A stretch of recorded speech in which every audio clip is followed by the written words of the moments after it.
So basically, your University of Winnipeg, you're from Financial College. Is it okay if you tell me how much your program is, your tuition fees, including books and I mean, if it's okay if not. I mean, just for purposes of Yeah, sure. Okay lang with me.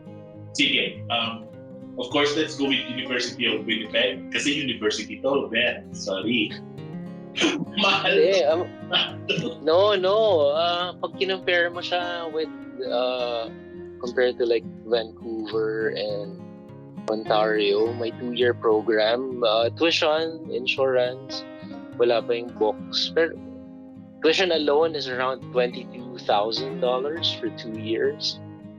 So if you split it up, parang 10-10 more or less. Parang ganun. Kasi ibang mga 1-year programs are about 15 to 18, I think, with the other provinces. Meron din dito, I think, na mga iba parang similar. Pero, so yun. Yung ano ko, yung nakita ko na very reasonable yung rate for the 2-year program. And siya lang yung talagang bihirang 2 years na okay for me. I really wanted to take as well. Yeah. How about you, Ben? So I want to cry now because after hearing that. So, Carlos said it's about 10 a year, 22 for the 2 years, Anya. For my 2 years, it's 36. It's 16 per year.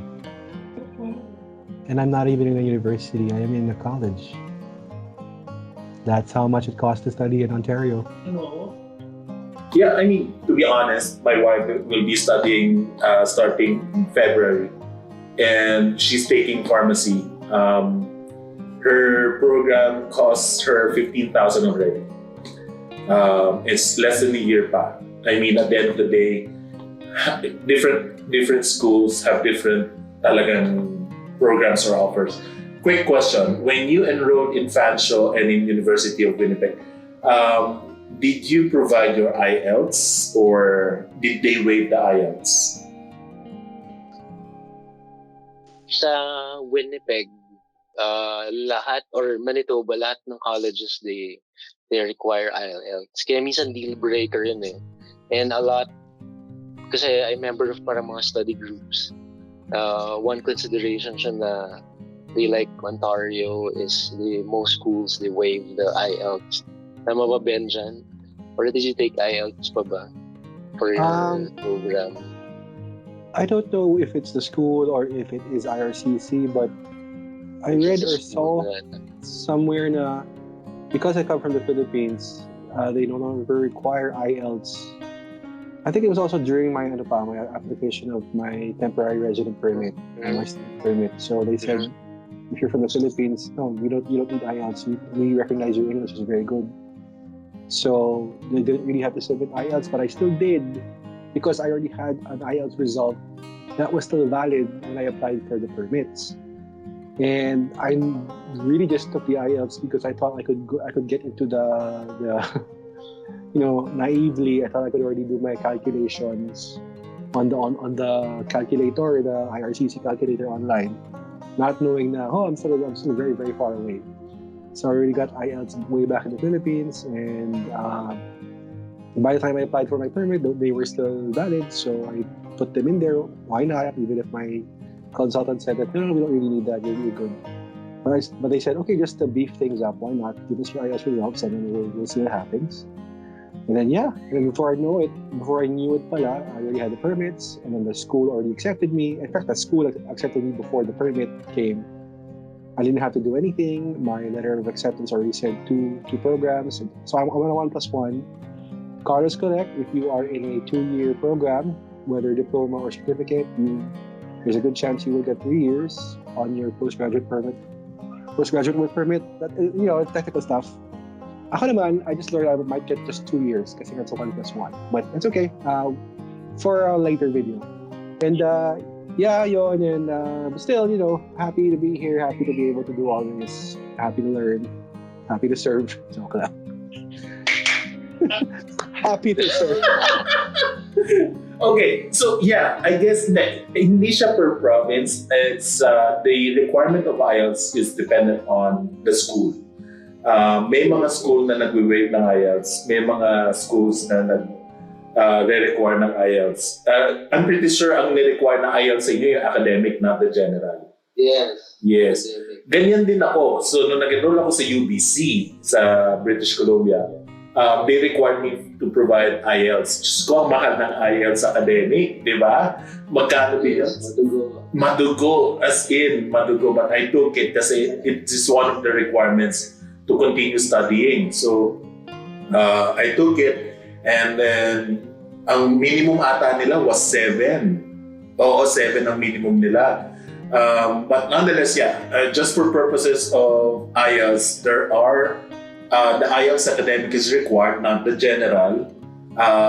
There are schools that are requiring IELTS. There are schools that are actually waiving IELTS. So dependent on the school. Now, you mentioned 36,000. You mentioned 22,000.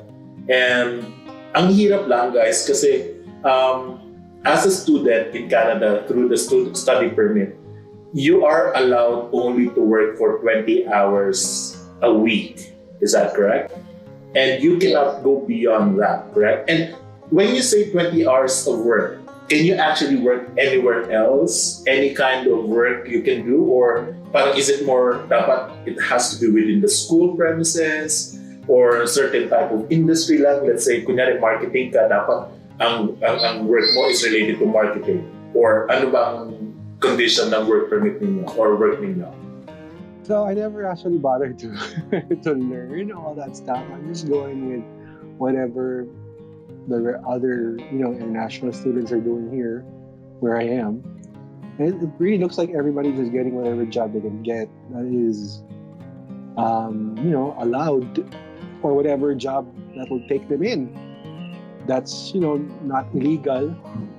I don't even know what the parameters of an illegal job for students are, but. Yeah, like right now, I'm in a call center. I have call center experience.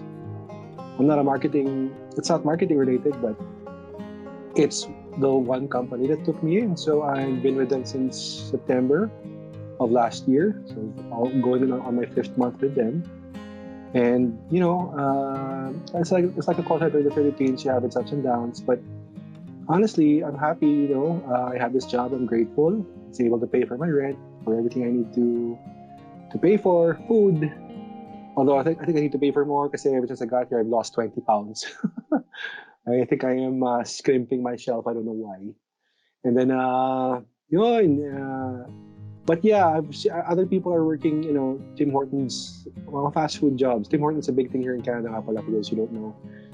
And I've also, plus a benefit lang, when we're having another lockdown here in Ontario, places are shutting down again, and my company went to a work from home setting, and they were able to accommodate me. I didn't have to leave them and look for another job, so I'm very happy about that.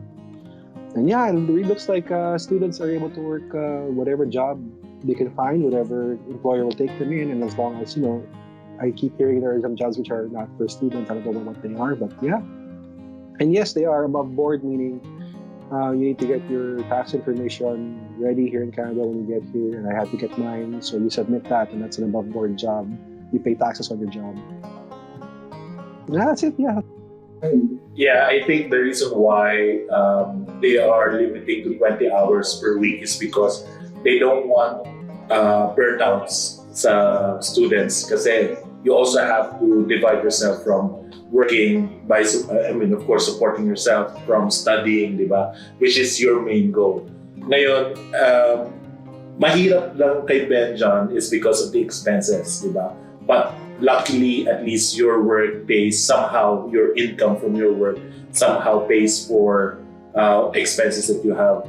The good thing about Carlo naman, Carlo is married, so basically, his wife, Heids, is actually granted an open work permit wherein she can get to work unlimited number of hours of work, which can somehow add to their income and then eventually for their expenses, diba? So I think Carlo, again, same question for you. In terms of going for Winnipeg, Manitoba is one cheap province. As in, maganda ang Manitoba. Wrong choice of word. But the coldest. Oh, okay. The coldest in Canada. Oh, okay. Sorry, kakatawa. Okay. Manitoba is one reasonably priced province. Okay? Cost of living is not expensive. Hindi ko na sinabi yung cheap. Not expensive. Hindi. Kasi, To be honest, Atlantic, di ba? oo. Pero ang Ontario, mababa ang minimum wage, ang taas ng cost of living. Ang mga bahay, yung bahay namin dito sigurado aabutin na dyan ng milyon-milyon. Ganon kamahal ang Ontario. And other than that, hindi lang kayo GST, you also have the HST or the PST or the Provincial Sales Tax. Manitoba, I think ang minimum wage sa Manitoba is the same with Alberta. And yung bahay dyan, yung cost ng bahay dyan, yung price is reasonable din. So sobrang baba. But the downside of Manitoba, one of the extreme weathers in Canada is in Manitoba. Ang Toronto, very, very reasonable ang weather dyan. Lalo na hindi hindi ganun kalamig masyado. And pag nag-summer, ang ganda. Lalo na si Benjan, mabubusog sa mata. Diba? Konting hakbang mo na lang, nasa US ka na. Oo, diba? Ontario. Oo. Pero ang Manitoba, hindi extremes. I got a friend who transferred from Manitoba to Calgary, Alberta. And they've been saying na yung in terms of weather, Alberta is I think the second or third na worst weather as well.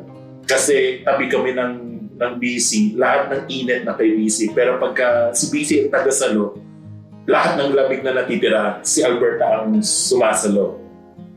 But ngayon, mainit kami ngayon, nasa -6 lang ata kami. And when I checked Ontario, negative, 13? Pero Manitoba, ano ang weather nyo ngayon? Kanina, when I checked, mga -7. Pero with the wind chill, parang feels like na paglabas ko, -20 pa rin.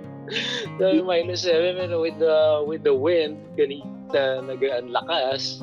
So we will talk about you adapting to Canada, okay, in a bit. Let's just focus. I will be focusing now in school. Other than the IELTS, did you have any difficulty in getting approved or getting accepted in your school? Like for example, ano ba yung mga requirements, and did you have a hard time applying in Fanshawe College or in University of Winnipeg? With that, yung school, it's not as that hard. Siguro just gather the basics, yung transcripts, yung fees, yung the usual, parang ganon. Parang medyo similar naman sa Philippines. Pag mo, plus yung IELTS na require sa akin, doon ako natagalan, yun ng konti, yung pag-review. So it took me about, a month and a half to really prepare for it. Because may family rin ako, yun din yung, and I'm running my business. So yeah, I just really wanted to make sure na I got yung tamang grade.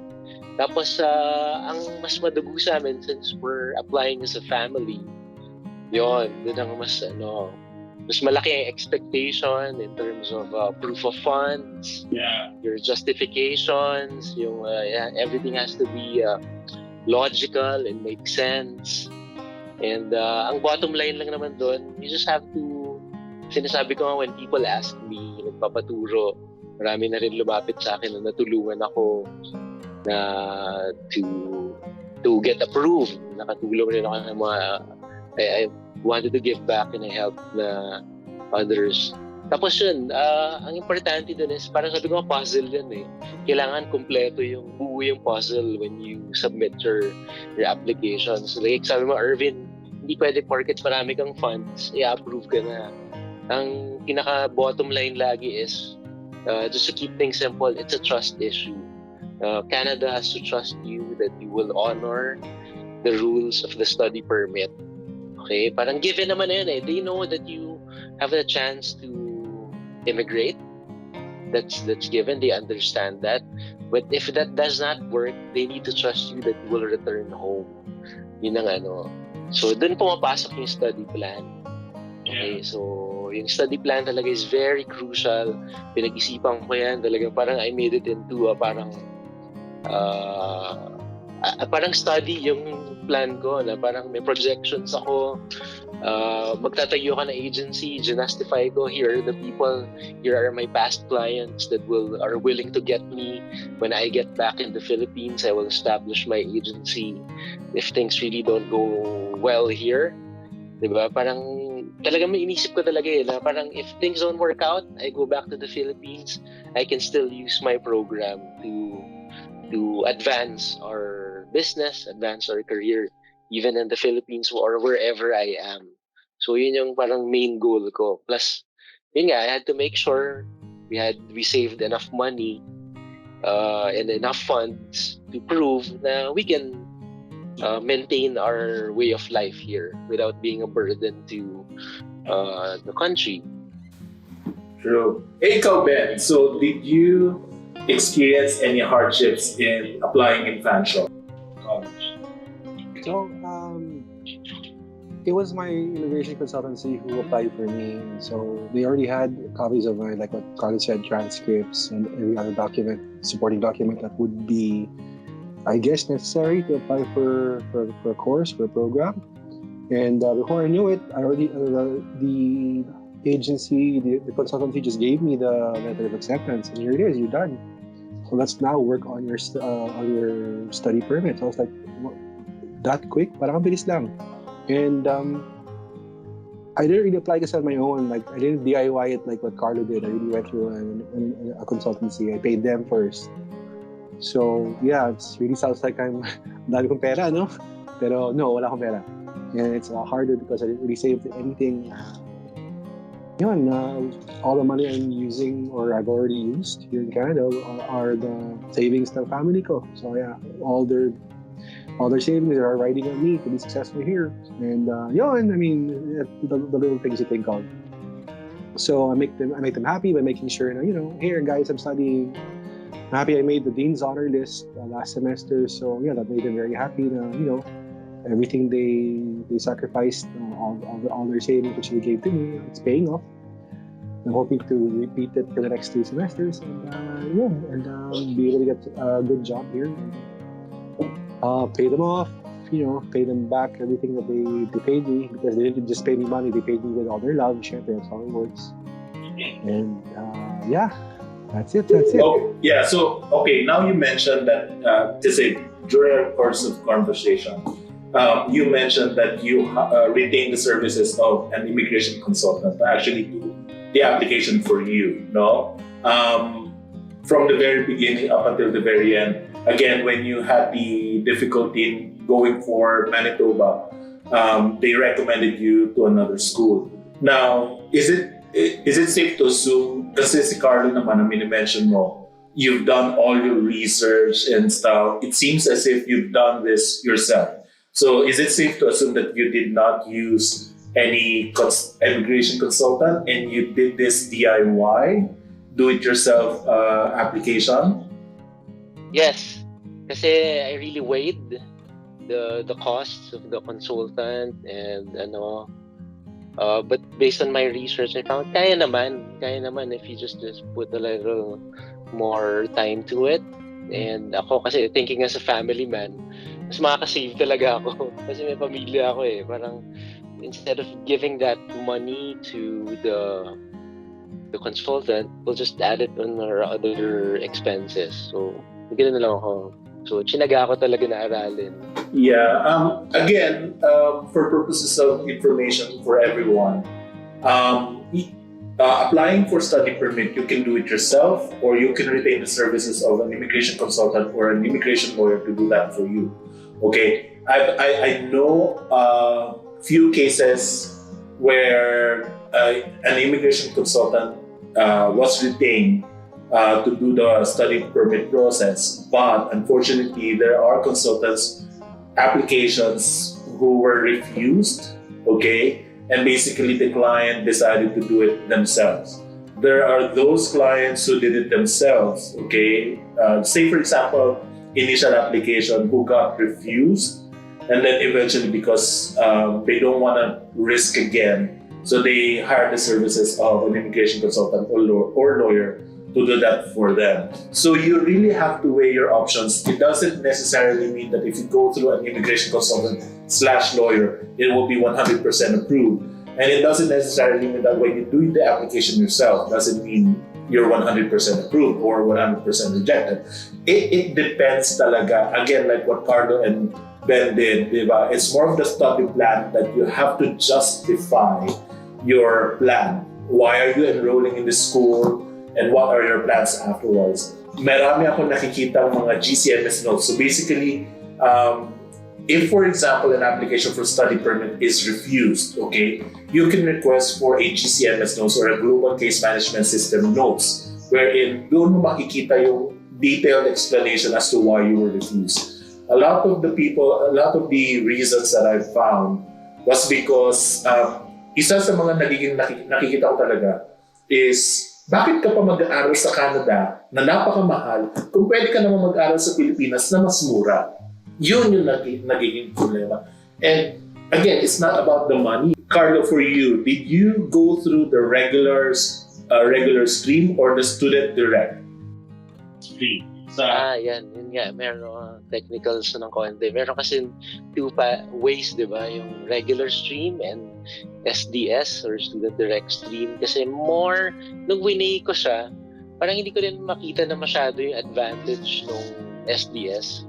So yeah, I was only made aware of the two pathways mga later na in our deliberation with the consultancy. And I didn't want to burden my family too much by telling them, hey, there's a quicker way to get the permit if you just pay for my tuition for 1 year. I didn't want to do that to them, so sabi ko, no, let's stick with the regular path. And that's where I went, yeah. And that's really the reason why I'm here. I'm not very researchy like si Carlo is. I didn't really do my own research. I was more like relying on the consultancy to tell me everything. Kasi that's why I'm paying them. Parang, alright, tell me everything. Kasi I'm really not good with research. I mean, knowing what I know now, it seems like, I could have done this on my own as well. Pero parang knowing myself back then, no, masyado akong tamad mag-research. So, I need help. And I know of other people who would be the same.